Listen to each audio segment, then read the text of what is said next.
అక్షర యోధుడు అస్తమించాడు. తెలుగు మీడియా మొఘల్ తిరిగి రాని లోకాలకు వెళ్ళిపోయాడు.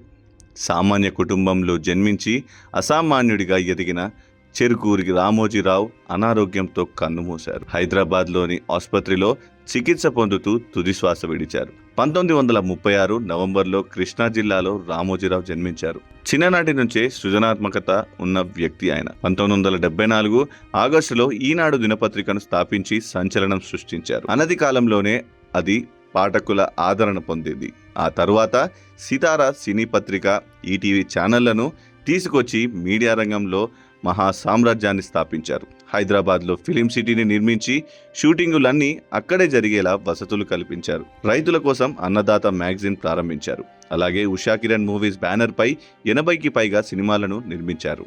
ఇక బుల్లితెరపై ఈటీవీ ఛానళ్లు ఒక ట్రెండ్ను సెట్ చేశాయి. అటు ప్రియా పచ్చళ్లతో ప్రపంచానికి తెలుగు వంటకాల రుచులను పరిచయం చేశారు రామోజీరావు. మార్గదర్శి chit funds, dolphin group hotels, Kalanjali shopping malls, Mayuri film distributors ఇవన్నీ ఆయన ఆధ్వర్యంలోనే నడిచేవి.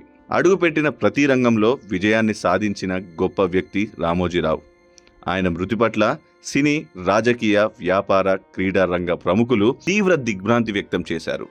రాష్ట్రపతి ద్రౌపది ముర్ము, ప్రధాని మోడీ, టీడీపీ అధినేత చంద్రబాబు, జనసేన అధినేత పవన్ కళ్యాణ్, తెలంగాణ సీఎం రేవంత్ రెడ్డి, సినీ నటుడు చిరంజీవి, రామ్ చరణ్, మహేష్ బాబు తదితరులు సంతాపం తెలిపారు.